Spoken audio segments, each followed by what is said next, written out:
আসসালামু আলাইকুম ওয়া রাহমাতুল্লাহি ওয়া বারাকাতুহু। সাউন্ড একটু বাড়াই দেন। নাহমাদুহু ওয়া নাস্তাঈনুহু ওয়া নাস্তাগফিরুহু ওয়া নু'মিনু বিহি ওয়া নাতাওয়াক্কালু আলাইহি ওয়া না'উযু বিল্লাহি মিন শুরুরি আনফুসিনা ওয়া মিন সাইয়্যাতি আ'মালিনা। من يهده الله فلا مضل له ومن يضلل فلا هادي له ونشهد أن لا إله إلا الله وحده لا شريك له ونشهد أن سيدنا وحبيبنا ومولانا محمدا عبده ورسوله الذي أرسله بالحق بشيرا ونذيرا وداعيا إلى الله بإذنه وسراجا منيرا. فقد قال الله تعالى في كلامه المجيد وفرقانه الحميد: أعوذ بالله من الشيطان الرجيم. بسم الله الرحمن الرحيم.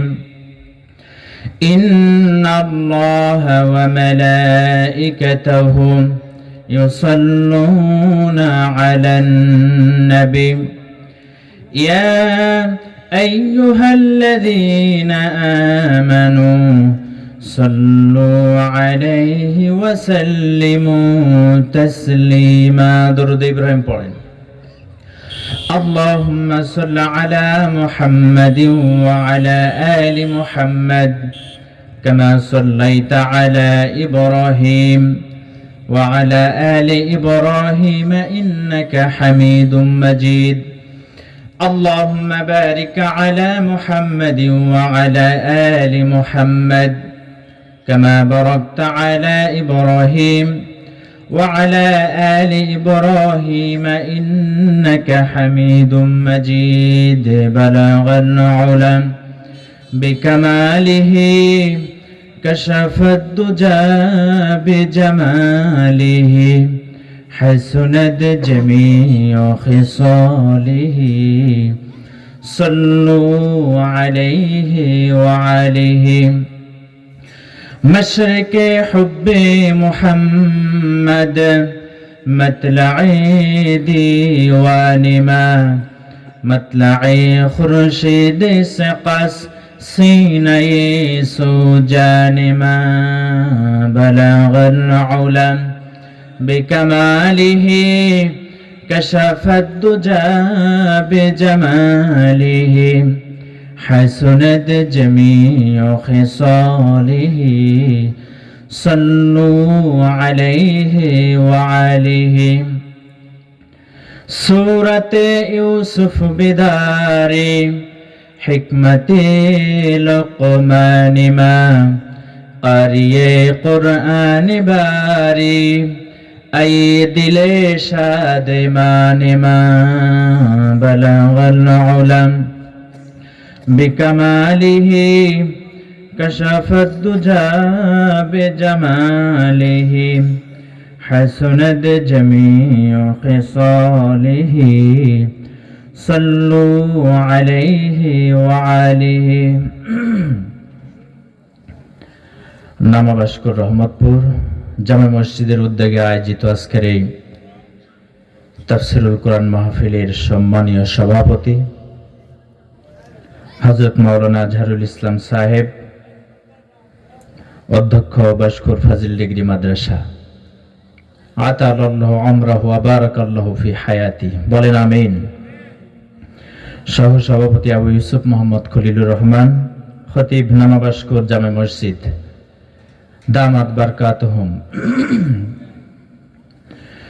প্রধান বক্তা বিশিষ্ট ইসলামী চিন্তাবিদ হযরত মাওলানা মোর্শেদুল আলম মর্তুজা ভাই,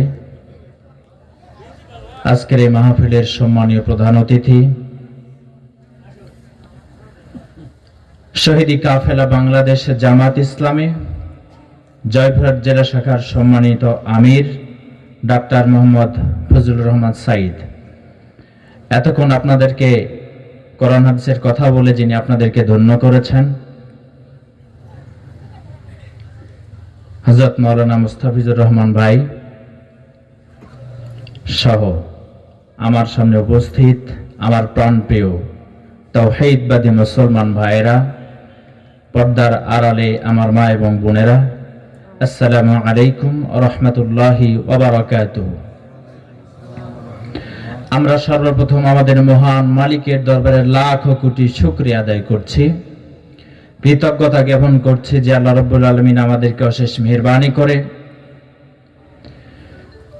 আসমানের নিচে জমিনের উপরে সবচাইতে উৎকৃষ্টতম মাহফিল, শানদার মাহফিল, কোরআনের মাহফিলের জন্য আমাদেরকে কবুল করেছেন।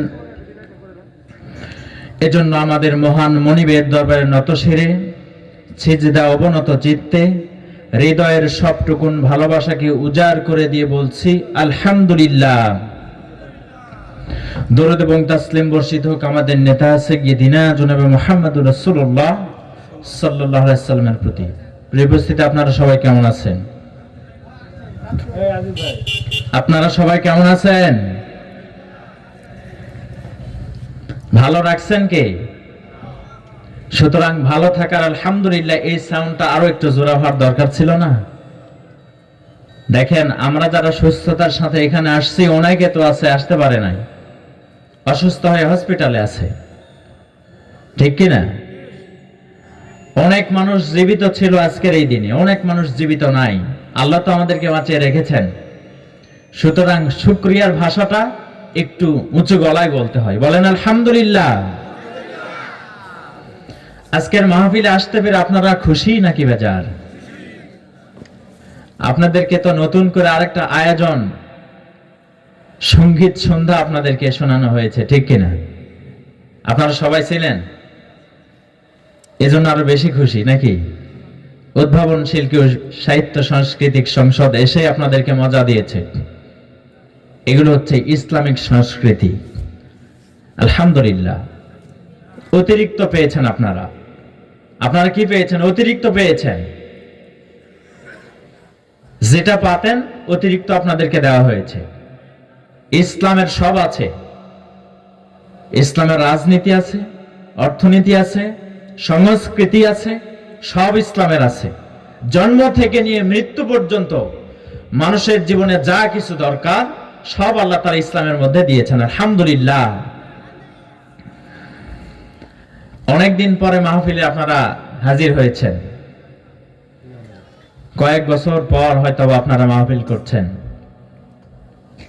কিছুদিন আগে 5 আগস্টের আগে তো মাহফিল করতে চাইলে পারতেন না। অনুমতি ছাড়া কি কোরআনের মাহফিল করা যেত? এখন মাহফিল করতে কি কারো অনুমতি লাগে? যারা অনুমতি দিত না, যাদের কাছে অনুমতি নিতে হইতো, ভিক্ষুকের মতো দাঁড়িয়ে থাকতে হতো, তারা কি আজ আর আছে? আলহামদুলিল্লাহ বলবেন না? কোরআন কার? আমরা কার? আসমান কার? জমিন কার? তো আল্লাহরই সব। তো আল্লাহর কথা বলতে গিয়ে যদি অনুমতির প্রয়োজন হয়, এমন মানুষদেরকে কি ধিক্কার দেওয়া ছাড়া কোনো উপায় আছে? তারা আসলে মানুষের কোনো জাতি নয়। মানুষের জাত যদি হতো, কোরআনের কথা বলার জন্য কোনো অনুমতির প্রয়োজন হতো না। ভাই, এটা একটু আরেকটু উপরে উঠাই দেন।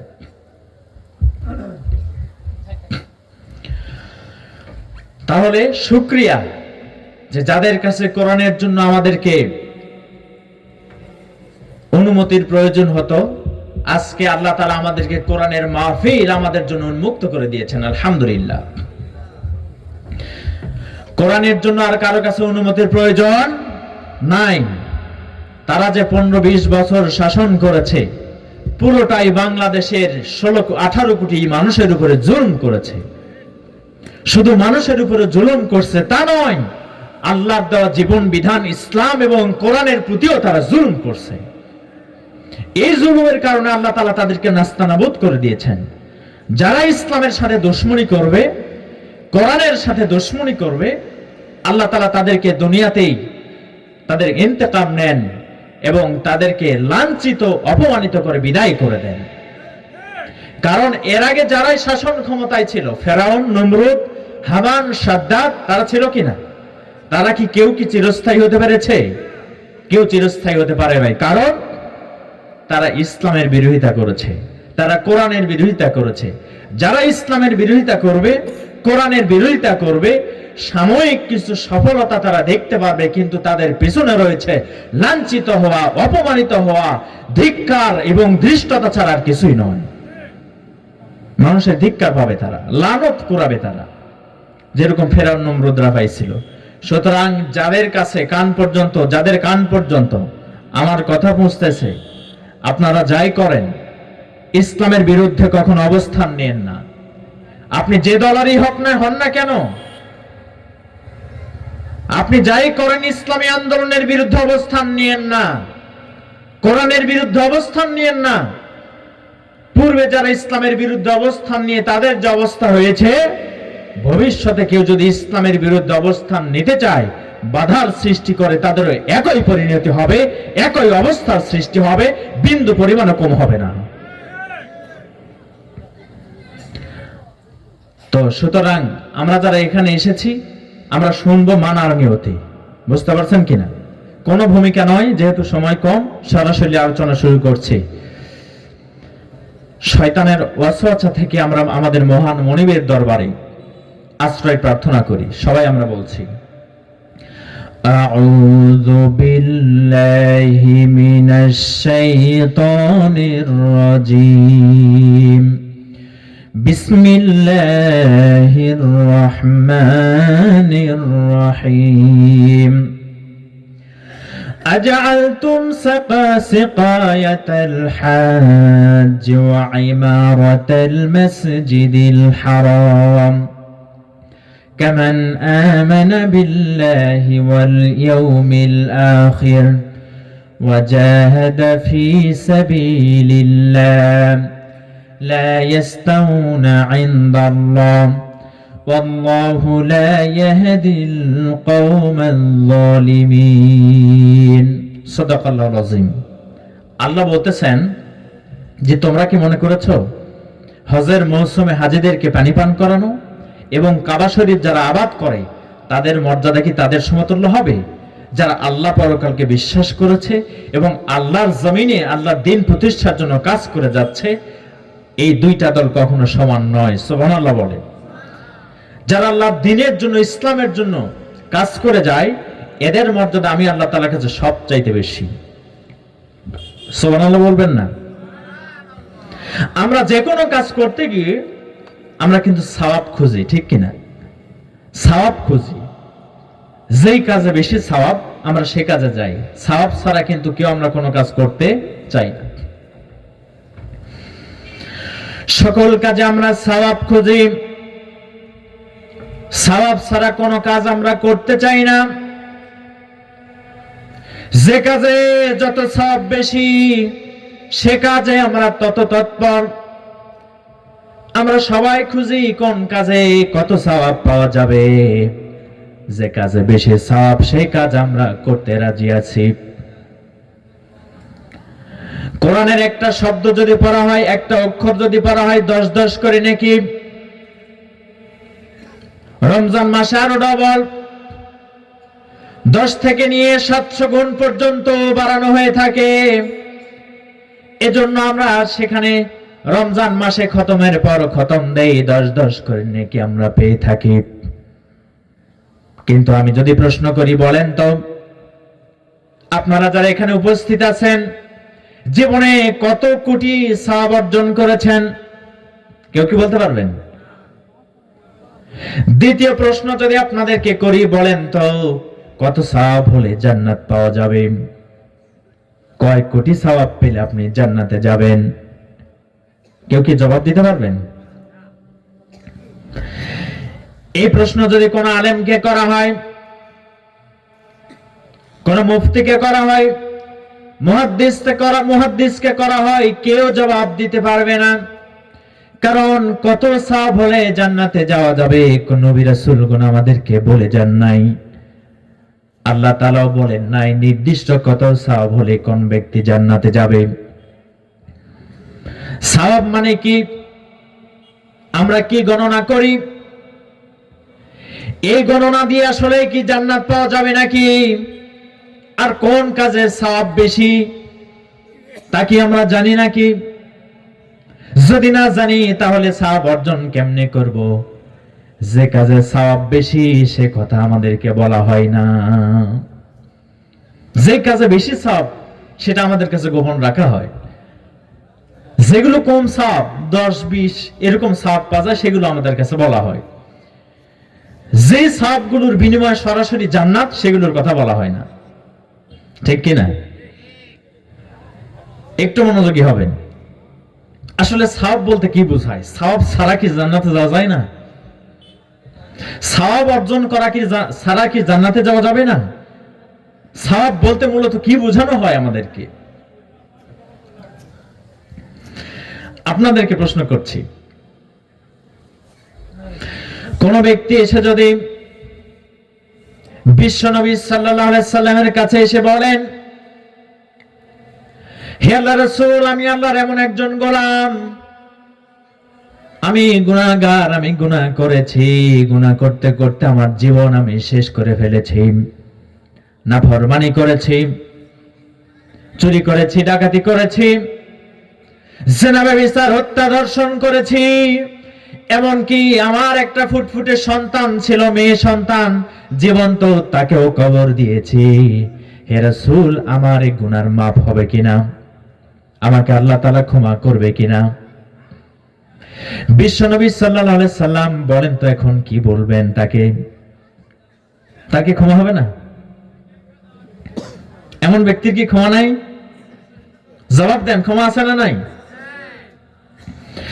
বিশ্বনবী সাল্লাল্লাহু আলাইহি সাল্লাম একথাই বলবেন, একথাই বলেছেন, হে আল্লাহ তাআলা তোমাকে মাফ করবেন যদি তুমি তাওবা করে ফিরে আসো এবং ঈমান আনো, ইসলাম যদি গ্রহণ করো, আল্লাহ রাব্বুল আলামিন তোমার যাবতীয় গুনাহ মাফ করে দেবেন। এরপর ব্যক্তিটি তাওবা করলো, ইসলাম গ্রহণ করলো, বলেন তো বিশ্বনবীর কথা অনুযায়ী তার গুনাহ মাফ হয়েছে কিনা? এখন এই ব্যক্তিটি যদি মারা যায়, বলেন জান্নাতে যাবে নাকি জাহান্নামে যাবে? বলেন। এখন জান্নাতে যাওয়ার জন্য কয় সওয়াব কামাই করছে? এখন আপনারা বলেন, সওয়াব কামাই করা লাগছে? আপনারা বুঝতেছেন না আমার কথা? এই যে মারা গেল, গুনাহ করছে, তাওবা করছে, এরপর সে মারা গেছে, আল্লাহ তাকে মাফ করছে, মরে গেলে জান্নাত নাকি জাহান্নাম? সওয়াব কামাই করতে হয়েছে নতুন করে। সে যদি নামাজও পড়ার সুযোগ না পায় তবুও জান্নাতি, সুবহানাল্লাহ বলেন। তার মানে এই সওয়াব অর্থ হচ্ছে আল্লাহর সন্তুষ্টি। আল্লাহ আপনার প্রতি সন্তুষ্ট হলে আপনি জান্নাতে যাবেন। আল্লাহ যদি আপনার প্রতি অসন্তুষ্ট হন, বেজার হন, এটা হচ্ছে গুনাহ। যে কাজে যত খুশি আল্লাহ, যে কাজে যত সন্তুষ্ট, সে কাজে তত সওয়াব, সুবহানাল্লাহ বলেন। যে কাজে যত বেজার, যত অসন্তুষ্ট, সে কাজে তত গুনাহ। আমার কথা কি এবার বুঝতে পারছেন? যে কাজে যত বেশি সওয়াব এবং সর্বশেষ মৃত্যুটা যার আল্লাহর সন্তুষ্টির উপরে হবে, এ ব্যক্তি আল্লাহর জান্নাতে চলে যাবে। এখন বলেন, সর্বশেষ আল্লাহর সন্তুষ্টিতে মরবেন কারা কারা? হাত উঠান দেখি। মরবেন নিশ্চিত? কেউ আমরা বলতে পারি না। হাত উঠেছেন কে? সর্বশেষ আল্লাহর সন্তুষ্টির উপরেই যে আমাদের মৃত্যু হবে, আমরা কেউ কি বলতে পারি? পারি না। যদি এমন হতো আগামীকালকে 12টার দিকে মারা যাব, সকাল থেকে আমি মৃত্যুর জন্য প্রস্তুতি নিয়ে নিতাম, ওযু করে জায়নামাজে বসে যেতাম, সেজদায় পড়ে থাকতাম, শেষটা আল্লাহর আনুগত্যের উপরে মৃত্যুবরণ করার সুযোগ থাকতো। যদি হতো অমুক তারিখে মারা যাবে, অমুক দিনে মারা যাবে, এরকম নিশ্চয়তা তো কেউ দেয় নাই। আল্লাহ তাআলা কারো ব্যাপারে এরকম সিদ্ধান্ত নেন নাই। কার কখন মৃত্যু হবে আমরা কেউ জানি না। সর্বশেষ যার মৃত্যুটা আল্লাহর সন্তুষ্টির উপরে হবে, আল্লাহ রাব্বুল আলামিন তাকে জান্নাত দান করবেন। তার মানে হলো প্রত্যেকটি মুহূর্তে আল্লাহর সন্তুষ্টির উপরে থাকার জন্য ঈমানদারকে চেষ্টা করতে হবে। ঈমানদারের কাজই হলো প্রত্যেকটি মুহূর্তে আল্লাহর সন্তুষ্টির উপরে থাকা। যে কাজ আল্লাহ বেশি খুশি প্রত্যেকটি মুহূর্তে সেই কাজই করা। সুবহানাল্লাহ বলেন। নামাজ পড়ি আল্লাহকে খুশি করার জন্য, রোজা করি আল্লাহকে খুশি করার জন্য, আল্লাহকে সন্তুষ্ট করার জন্য, হজ করি, যাকাত দেই, সুবহানাল্লাহ আলহামদুলিল্লাহ পড়ি, এরপরে কোরআন তেলাওয়াত করি। কিন্তু বলেন তো নির্বাচনের সময় যখন ভোট দেই কাকে সন্তুষ্ট করার জন্য ভোট দেই? যাকে ভোট দিলাম আমার সমর্থন পেয়ে সে যদি ক্ষমতায় গিয়ে আল্লাহর আইনকে বাতিল করে দিয়ে নিজেদের আইন প্রতিষ্ঠিত করে, মানুষের আইন মতবাদ প্রতিষ্ঠার জন্য কাজ করে, এই ধরনের কোন মানুষকে যদি আমি সমর্থন দেই, ভোট দেই, বলেন তো আল্লাহ খুশি হয়েছে? এরপর যদি মারা যান কই যাবেন বলেন? তার মানে আপনি যাই করেন না কেন আপনার পারিবারিক নীতি, আপনার সমাজনীতি, আপনার রাজনীতি সব কিছুতেই আল্লাহ তাআলার সন্তুষ্টি থাকতে হবে। কারণ আপনি কখন মারা যাবেন আপনি জানেন না। আপনি যখন মারা গেছেন তখন যদি ইসলামের বিরুদ্ধে আপনার পদক্ষেপ হয়, যখন মারা যাচ্ছেন তখন আপনি মানুষের তৈরি করা মতবাদকে প্রতিষ্ঠার জন্য জীবন সংগ্রাম করছেন, জীবন বিলাই দিচ্ছেন, সময় দিচ্ছেন। এমন অবস্থায় যদি মারা যায় বলেন তো আপনি কোথায় যাবেন?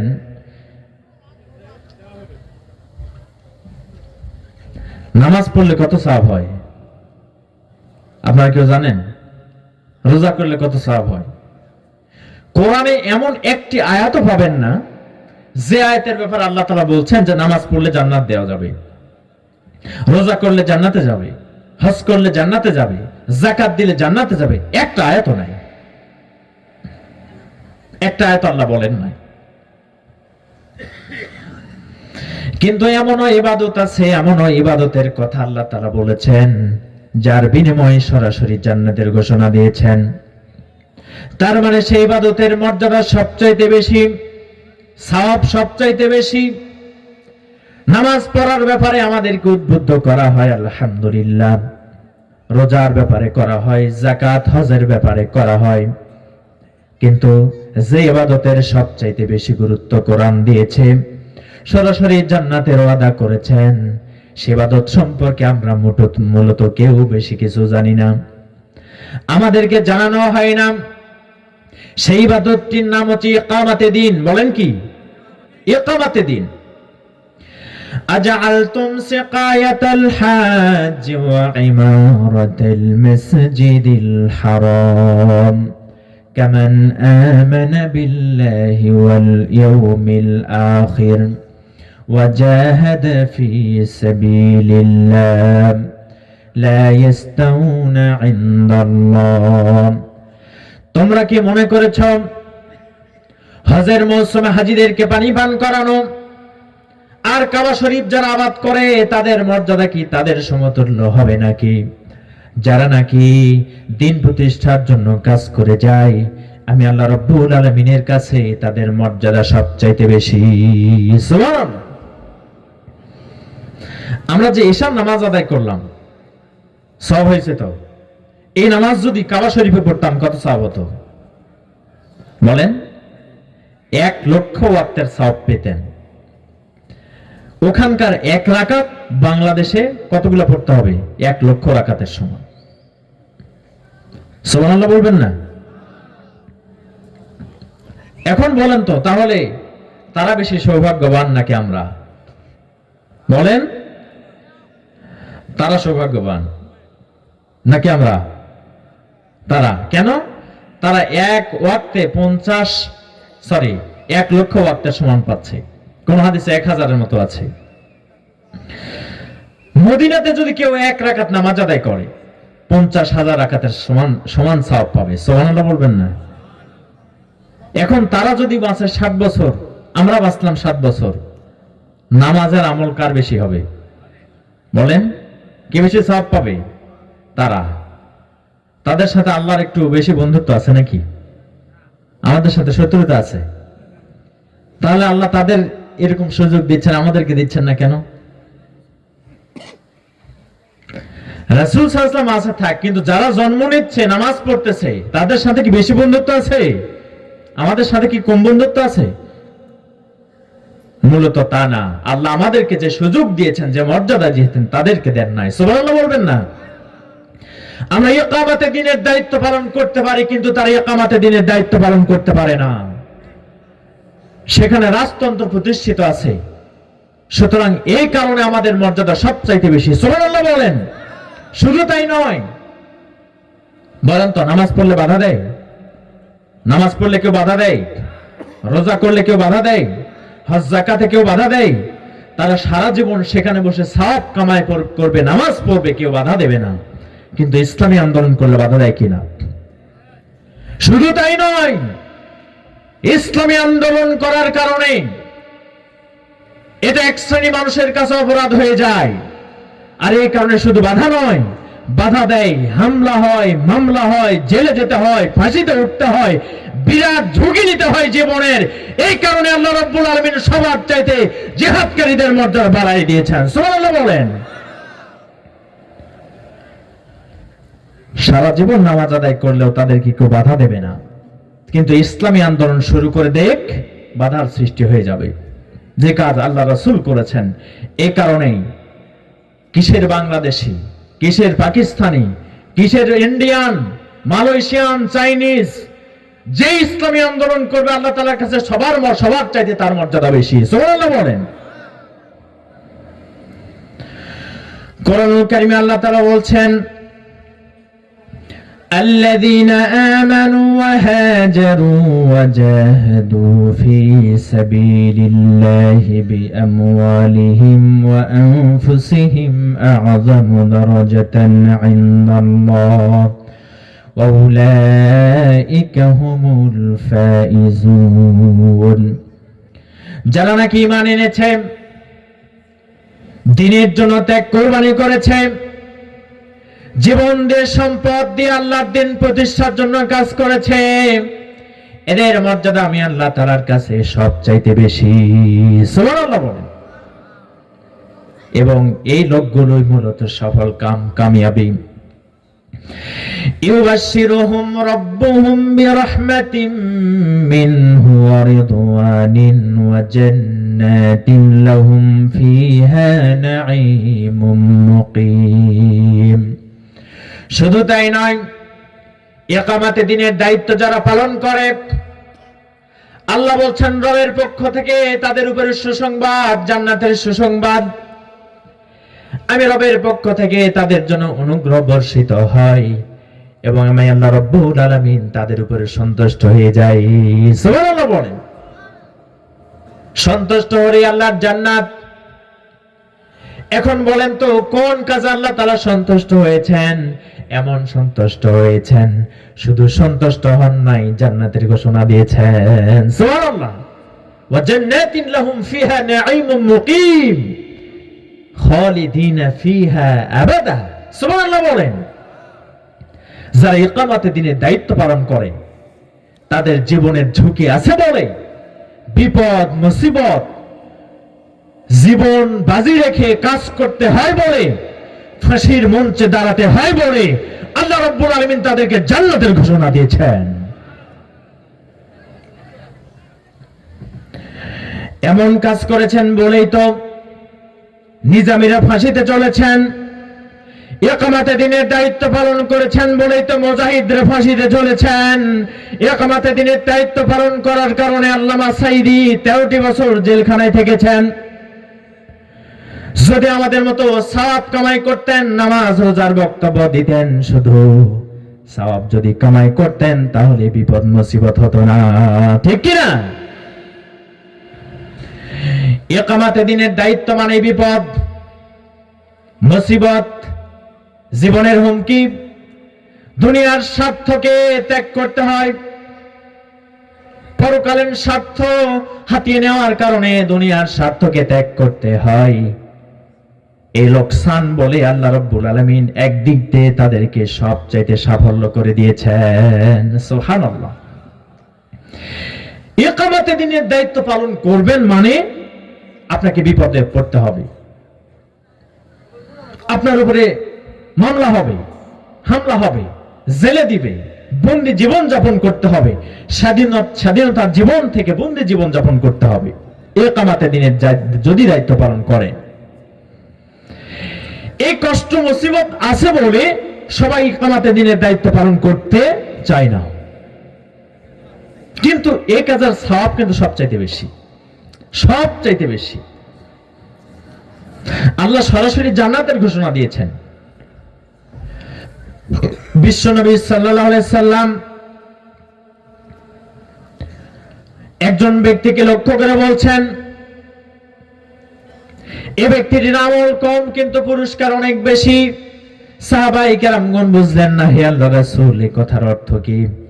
বিশ্বনবী বললেন, এই ব্যক্তিটি ঈমান এনেছে আর জিহাদে গিয়ে শাহাদাত বরণ করেছে, এক ওয়াক্ত নামাজও পড়তে পারেন নাই, আল্লাহর জান্নাতের ঘোষণা হয়েছে। একজন ব্যক্তি মারা গেছে, বিশ্বনবী সাল্লাল্লাহু আলাইহি সাল্লাম তার জানাজায় যাবেন। ওমর রাদিয়াল্লাহু তাআলা আনহু জামা টেনে ধরেছেন, ইয়া আল্লাহর রাসূল লোকটা ভালো না, তার কোনো ভালো আমল নাই, তার জানাজায় যান না। বিশ্বনবী তবু তারা জানাজায় চলে গেলেন। যাওয়ার পর বললেন, ও আমার সাহাবায়ে কেরামরা, এ লোকটির ভালো আমল সম্পর্কে কি তোমাদের জানা আছে নাকি? বললেন, হ্যাঁ একটা জানা আছে। এই পথ দিয়ে মুজাহিদরা যাচ্ছিল, জিহাদের কাফেলা যাচ্ছিল, প্রতিমধ্যে রাত হয়ে যায়, এখানেই তারা রাত্রি যাপন করে, শিবির স্থাপন করে। আর যে ব্যক্তি মারা গেছে, এ ব্যক্তি সারা রাত জেগে জেগে পাহারা দিয়েছে। বিশ্বনবী বললেন, আমি তার জানাজা পড়াবো এবং আমি সাক্ষ্য দিচ্ছি এ ব্যক্তিটি আল্লাহর জান্নাতি। সুবহানাল্লাহ। আইনানি লা তামাসসুহুমান নার, আইনুম বাকাত মিন খাশিয়াতিল্লাহ ওয়া আইনুম বাতাত তাহরুসু ফি সাবিলিল্লাহ। সুবহানাল্লাহ বলেন। দুইটা চক্ষু কখনো জাহান্নামে যাবে না। এক নাম্বার, যে চক্ষু আল্লাহর ভয়েতে কাঁদে, আর দুই নাম্বার, যে চক্ষু আল্লাহর দ্বীনের জন্য, ইসলামের জন্য রাত্রি জাগরণ করে। এখন বলেন, যে ব্যক্তিটা মারা গেছে সে ব্যক্তি কি ইকামতে দ্বীনের দায়িত্ব পালন করছে? জিহাদ করছে? করে নাই। যারা করেছে তাদেরকে সহযোগিতা করেছে, একটা রাত জেগে তাদেরকে পাহারা দিয়েছে। সুবহানাল্লাহ বলেন। সুতরাং কেউ যদি করে তাদের মর্যাদা কতখানি হবে। আমরা যদি জান্নাতে যেতে চাই, জান্নাতে যাওয়ার জন্য শর্ত দুইটা, একথা বলেই আমি শেষ করতে চাই। দুইটা শর্ত কোরআনে আল্লাহ তাআলা বলছেন। নামাজ, রোজা, হজ, যাকাত এগুলো শর্ত নয়, কিন্তু যদি ওই দুইটা দিতে গিয়ে নামাজ, রোজা এগুলো পড়তে হয় তাহলে করতে হবে। আল্লাহ কোরআনে বলছেন, ইন্নাল্লাহা ইশতারা মিনাল মুমিনিনা আনফুসাহুম ওয়া আমওয়ালাহুম বিআন্না লাহুমুল জান্নাহ। নিশ্চয় আমি আল্লাহ তাআলা ঈমানদারের কাছ থেকে তাদের জীবন এবং সম্পদ কিনে নিয়েছি, বিনিময়ে আমি তাদের জান্নাত দান করেছি। নিশ্চয় আল্লাহ তাআলা যারা ঈমানদার তাদের কাছ থেকে জীবন এবং সম্পদ কিনে নিয়েছেন, বিনিময়ে জান্নাত দান করেছেন। সুবহানাল্লাহ বলেন। এখন আমি আপনাদেরকে প্রশ্ন করতে চাই, আমরা কি জীবন বিক্রি করছি? বলেন, জীবন কি বিক্রি করছি? জীবন যদি বিক্রি করেন তাহলে জীবনের মালিক আর আপনারা নন। আমরা যদি জীবনকে বিক্রি করে দেই, সম্পদকে বিক্রি করে দেই, তাহলে জীবন সম্পদের মালিক আমরা আর কেউ নয়। এই জীবন সম্পদের মালিক হতেছেন আল্লাহ রাব্বুল আলামিন। কারণ আমরা বিক্রেতা, আল্লাহ তাআলা ক্রেতা। আমরা বিক্রি করলাম, আল্লাহ তাআলা কিনে নিলেন। বিক্রিকৃত জিনিসের উপরে আর কি কোনো অধিকার থাকে নাকি? বিক্রি করলাম, আল্লাহ কিনে নিল, তাহলে জীবন আর সম্পদের মালিক তো আমরা হতেছি না। জীবন এবং সম্পদের মালিক আল্লাহ রাব্বুল আলামিন, আর আমরা জান্নাতের মালিক হয়ে গেলাম। সুবহানাল্লাহ। জীবন সম্পদ আল্লাহকে দিবেন, জান্নাত নিয়ে নিবেন। এখন কেউ তো আমরা জীবন সম্পদ নেই নাই, আল্লাহ বলছেন ইমানদারের কাছ থেকে নিশ্চয় কিনে নিয়েছি। আর আমরা যদি বিক্রি না করি, আল্লাহকে কিনে নিতে পারবেন? বলেন, আমরা বিক্রি না করলে কেউ কি কিনতে পারে? তাহলে আমাকে বিক্রেতা হতে হবে। যদি বিক্রেতা হয়ে থাকি, জীবন সম্পদের মালিক কিন্তু আপনি আমি নন। জীবন সম্পদ তো আল্লাহই দিচ্ছেন। কে দিছে? আল্লাহর দেওয়া জীবন সম্পদ আল্লাহ কিনে নেন কিভাবে? আল্লাহর দেওয়া জীবন, আল্লাহর দেওয়া সম্পদ আল্লাহ কিনে নিচ্ছেন, তার মানে আল্লাহ শুধুমাত্র আমাদেরকে জান্নাত দিতে চান, এই বলে সুবহানাল্লাহ বলেন। জীবন সম্পদের মালিক আমরা নন, আমরা কেউ নয়। জীবন সম্পদ আল্লাহর পক্ষ থেকে আমাদেরকে রিজিক হিসাবে দেওয়া হয়েছে। আর আল্লাহ রিজিক দিয়েছেন বলেই আল্লাহর পথে আমাদেরকে ব্যয় করার কথা বলেছেন। আল্লাহ দেওয়া জীবন, আল্লাহ দেওয়া সম্পদ আল্লাহ কিনে নেন, মানে আমাদের কোনো স্বাধীনতা নাই, আমাদের কোনো আর ইচ্ছা শক্তি নাই। আল্লাহ যা বলবেন, আল্লাহ যা করতে বলবেন, আল্লাহর ইচ্ছাই আমাদের ইচ্ছা হয়ে গেল।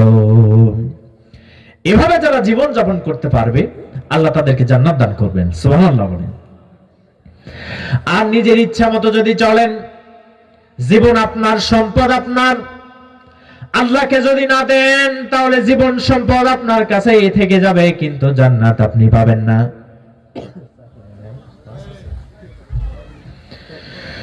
জীবন সম্পদের মালিক এখনো যদি আমরা মনে করি, তাহলে তো জান্নাতের মালিক হতে পারলাম না। আর যদি জীবন সম্পদ বিক্রি করে দেই, তাহলে জান্নাতের মালিক আমরা হয়ে গেলাম। আর আমাদের মালিক, জীবন সম্পদের মালিক আল্লাহ হয়ে গেলেন, তার মানে আল্লাহর ইচ্ছা অনুযায়ী আমাদের জীবন এবং সম্পদ ব্যয় হবে।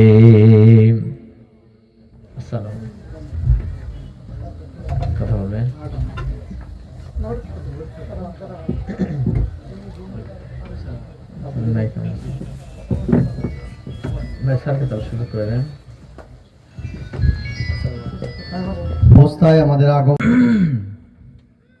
আমরা আলোচনা করছিলাম ইকামাতে দিন, যে কাজে আল্লাহ তাআলা সবচাইতে বেশি সওয়াব দান করেন, এবং এ কাজে আল্লাহ তাআলার জন্য আমাদের জীবন এবং সম্পদ বিলাই দিতে হয়, ঠিক কিনা? আর এগুলো আমাদের বিলানোর কিছুই নাই, এগুলো দিয়েছেন কে? যদি আল্লাহ দিয়ে থাকেন, এগুলোর অধিকার আল্লাহরই আছে, আমাদের নাই।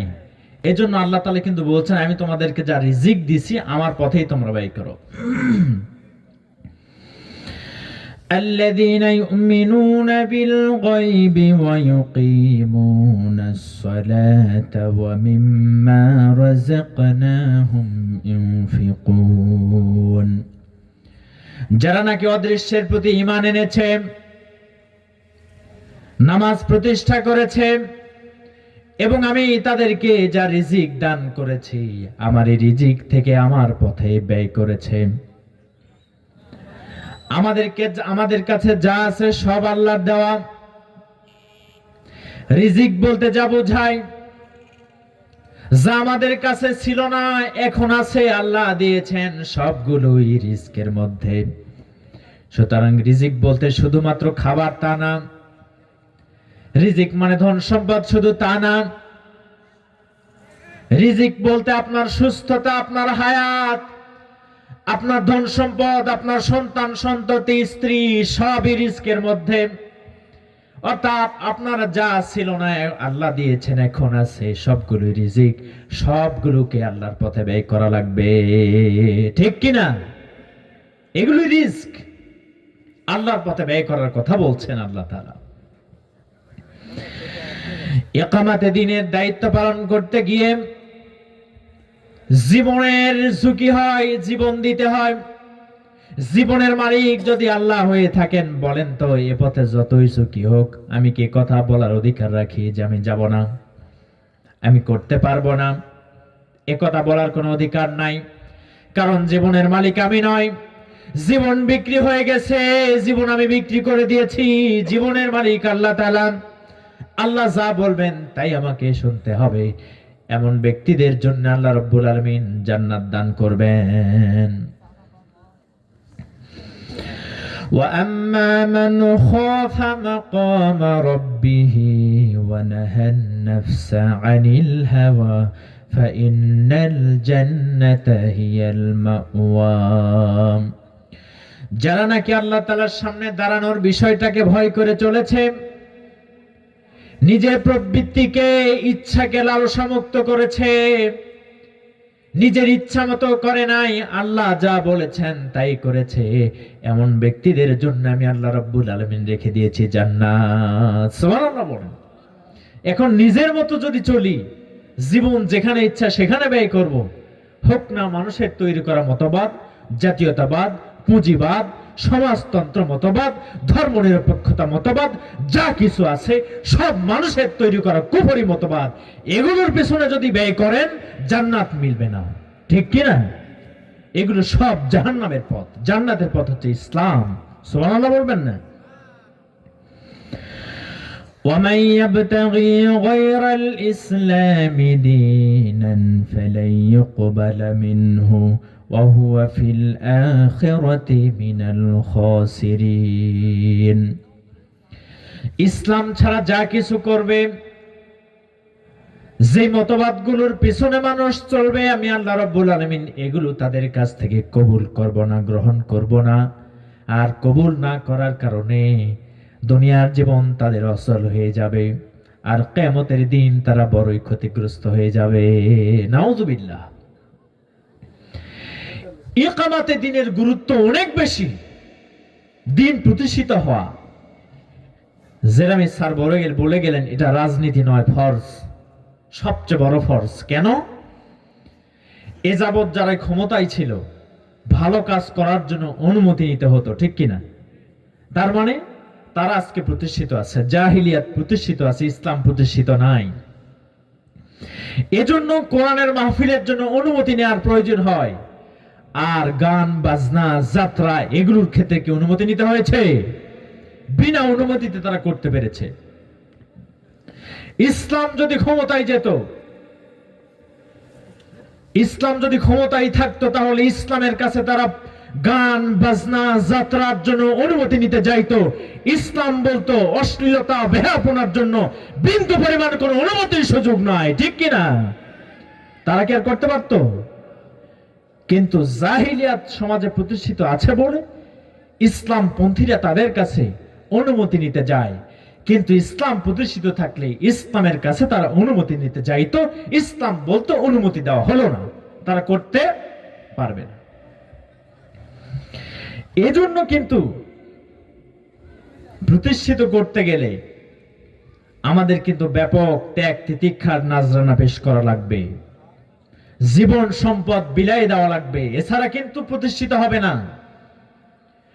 20 বছরের এই জগদ্দল পাথরকে সরানোর জন্য 5 আগস্টে যে সাময়িকভাবে আমরা একটু সফলতা পেয়েছি, বলেন তো এমনি হয়েছে নাকি রক্তের বিনিময়ে হয়েছে? বলেন। সামান্য একটা স্বৈরাচারকে পতন ঘটাতে গিয়ে হাজার হাজার যুবকরা তাজা প্রাণ রক্ত বিরাইয়ে দিয়েছে, এরপরে স্বৈরাচারের পতন হয়েছে, ঠিক কিনা? এটাই মূলত আমাদের মূল সফলতা নয়। তেমনি আমরা যদি ইকামাতে দিন ইসলাম প্রতিষ্ঠার স্বপ্ন নিয়ে যদি কাজ করি, ইসলাম যদি প্রতিষ্ঠিত করতে চাই, তাকে এমনি এমনি হবে? বলেন। বাংলাদেশে যত হুজুর আছে, সব হুজুররা মিলে যদি পানি পড়া দিয়ে ফু দিয়ে যদি অগ্রণী ব্যাংক, গ্রামীণ ব্যাংক, সোনালী ব্যাংক, এই সুদ ভিত্তিক ব্যাংকগুলোর উপরে ছিটায় দেয়, সুদ কি মুক্ত হবে? জেনা ব্যভিচার বন্ধ হবে? বাংলাদেশ পাকিস্তানের চাইতে কোরআনের মাহফিল, হালকায়ে জিকির, তাবলীগ, জামাত অন্য কোথাও হয় না। বলেন তো জেনা ব্যভিচার কি বন্ধ হয়েছে? চুরি ডাকাতি বন্ধ হয়েছে? অশ্লীলতা, বেহায়াপনা, দুর্নীতি, চাঁদাবাজি, লুটতরাজ এগুলো কি বন্ধ হয়েছে? কারণ বন্ধ যেই জায়গাতে গেলে হবে ওই জায়গার চিন্তা আমরা করি নাই। সেই জায়গা কি? সেই জায়গাতে যেতে গেলে ইসলামের বিপ্লব সাধন করতে গেলে সামান্য এই জালেমের পতন ঘটাতে গিয়ে যেরকম হাজার হাজার মানুষের রক্তের প্রয়োজন হয়েছে, তেমনি যদি আমাদের এই 56,000 বর্গ মাইলের সুজলা সুফলা শস্য শ্যামলা সবুজ এই ভূখণ্ডের বুকে যদি কালেমা তাইয়্যিবার পতাকাকে উড্ডীন করতে চাই, হাজার হাজার মানুষের রক্তের প্রয়োজন হবে। শাহাদাতের রক্তের উপরে কালেমার তাইয়্যিবার পতাকা উঠবে, ঠিক কিনা? এর আগে কিন্তু সম্ভব নয়। এ কাজ এমনিতে কিন্তু হবে না, এর জন্য আমাদের ত্যাগ করা লাগবে। জীবন সম্পদের মালিক আল্লাহ তাআলা। এর জন্য আমরা কিন্তু কেউ বলতে পারি না যে আমার মতো করে আমরা ব্যয় করব। অনেকে আমরা মনে করি শুধু নামাজ পড়লেই বুঝি আমরা জান্নাতে যাব, শুধু রোজা করলেই বুঝি আমরা জান্নাতে যাব, হজ করলেই বুঝি জান্নাতে যাব। এ কথা কিন্তু কোরআনে কোথাও বলা হয়। বিশ্বনবী সাল্লাল্লাহু আলাইহি সাল্লাম বলেছেন, আও হাল্লাত জাওয়াজাল্লা ইলা জিবরিল আলাইহিস সালাতু ওয়াস সালাম আন ইকলিম মাদিনাতা কাযা ওয়া কাযা বিআহলিহা। লূত আলাইহিস সালামের সময়ের একটা ঘটনা। জিবরাইল আলাইহিস সালামকে আল্লাহ তাআলা ওহী করলেন, অমুক অমুক শহরগুলো তোমরা উল্টায়ে দাও। জিবরাইল আলাইহিস সালাম উল্টানোর জন্য চলে গেছেন। গিয়ে দেখেন আল্লাহর এমন একজন বান্দা আছে। ফাকালা ইয়া রাব্বি ইন্না ফীহিম আবদাকা ফুলানান লাম ইয়াসিকা তারফাতা আইন। হে রব, তুমি তো এই জমিনগুলো উল্টাতে বললে, সেখানে এমন একজন তোমার আবেদ বান্দা আছে, চোখের পলক পরে এই সময়ের জন্য তোমার নাফরমানি করে নাই। একজন আবেদ বান্দা, গোটা জাতি নাফরমানিতে লিপ্ত, তাদের মাঝে একজন আবেদ বান্দা আছে, চোখের পলক পরে এই সময়ের জন্য সে নাফরমানি করে নাই। বলেন তো আল্লাহ ইচ্ছে করলে ওই বান্দাটাকে বাঁচাতে পারেন কিনা? পারেন কিনা? দেখেন, মেয়ে মানুষেরা, আমাদের মা বোনেরা অনেক সময় আটার খামির বানায়। বানাতে গিয়ে চুল যদি পড়ে যায় না? চুল পড়ে গেলে কি সব আটা ফেলে দিতে হয়, নাকি চুলটাকে উঠানো যায়? বলেন, চুল উঠানো যায় না? সব আটা তো ফেলে দেওয়ার প্রয়োজন হয় না। তেমনি হাজার হাজার মানে দুষ্কৃতি পরায়ণ মানুষের কাছ থেকে আবেদ বান্দাকে আল্লাহ তাআলা চুল উঠানোর মতো সুন্দর করে কি উঠাতে পারতেন না? আল্লাহর ঘোষণা ভিন্ন মতো, ওয়ালা ফাকাল ইকলিবহা আলাইহি ওয়া আলাইহিম। আগে ওরে মার, তারপরে অন্যগুলারে মার। ফাইন্না ওয়াজহাহু লাম ইয়াতামাআর ফিয়া সাআতি কাত। কারণ গোটা জাতি জাহান্নামে চলে গেছে, তার কোনো হুঁশ নাই। গোটা জাতি জাহান্নামের দিকে চলে গেছে, সে নিজের ঈমান আমল নিয়ে ব্যস্ত আছে। সুতরাং তাকে আগে মার, এরপরে অন্যগুলারে। সওয়াব কামাই দিয়ে জান্নাতে যাওয়া যাবে না। আল্লাহর সন্তুষ্টির প্রয়োজন হবে। গোটা জাতি জাহান্নামে যদি চলে যায়, আল্লাহর নাফরমানিতে, ইসলাম মানে না, মানুষের তৈরি করা মতবাদের পিছনে চলতে গিয়ে গোটা জাতি জাহান্নামের দ্বার প্রান্তে চলে গেছে। আমি যদি নিজেকে বাঁচানোর জন্য শুধু যদি নামাজ রোজা এগুলোতে লিপ্ত থাকি, তাসবিহ তাহলিলে লিপ্ত থাকি, আমাকে বাঁচানো সম্ভব হবে না। গোটা জাতি জাহান্নামে যাবে, আমাকেও জাহান্নামে যেতে হবে। এজন্য গোটা জাতিকে জান্নাতে নিয়ে যেতে চাইলে, সবুজ এই ভূখণ্ডে যদি ইসলামের পতাকা উড্ডীন করতে চাই, তবে সম্ভব। জাহেলিয়াত থেকে সম্পূর্ণরূপে মুক্তি পাওয়া, যে কাজ বিশ্বনবী সাল্লাল্লাহু আলাইহি সাল্লাম মক্কি জীবন থেকে শুরু করেছেন, সাহাবায়ে কেরামরা ত্যাগ করেছেন, জীবন বিলাই দিয়েছেন, সম্পদ বিলাই দিয়েছেন। বিশ্বনবী বলছেন, মান যাল্লাযী ইউকরিদুল্লাহা কারদান হাসানা ফায়ুদাইফাহু লাহু ওয়া লাহু আজরুন কারীম। তোমাদের মধ্যে এমন কোন ব্যক্তি আছে যে আল্লাহ তাআলাকে ঋণ দেবে? ইসলামের পথে যা কিছু ব্যয় করা হয় সব আল্লাহ তাআলা ঋণ হিসেবে গ্রহণ করেন। আবু দাহাদা নামে একজন ব্যক্তি, দাহাদার পিতা, দাঁড়িয়ে বললেন, হে আল্লাহর রাসূল, আল্লাহ তাআলা আমাদের কাছ থেকে ঋণ চেয়েছে নাকি? রাসূল সাল্লাল্লাহু আলাইহি ওয়াসাল্লাম বললেন, হ্যাঁ, আল্লাহ তাআলা আমাদের কাছ থেকে ঋণ চেয়েছে। আবু দাহদা বললেন, হে আল্লাহর রাসূল, আল্লাহ যদি আমাদের কাছে ঋণ চেয়ে থাকে, তাহলে আমার একটা খেজুরের বাগান আছে, খেজুরের বাগানটা আল্লাহর রাস্তায় ঋণ দান করে দিলাম। ইবনে মাসউদ রাদিয়াল্লাহু তাআলা বর্ণনা করছেন, তার একটা খেজুরের বাগানে 600 খেজুর গাছ ছিল। সেই বাগানে তার বাড়ি ছিল। বাড়িতে চলে গেলেন, গিয়ে বললেন, ও দাহাদার মা, এখনই বেরিয়ে পড়ো, কারণ এই বাগানটি আল্লাহর রাস্তায় আমরা ঋণ দান করেছি। বাগানের মালিক আর আমরা নই। আল্লাহ ঋণ চেয়েছেন, ঋণ দিয়েছি, বাড়ির থেকে বেরিয়ে পড়ো।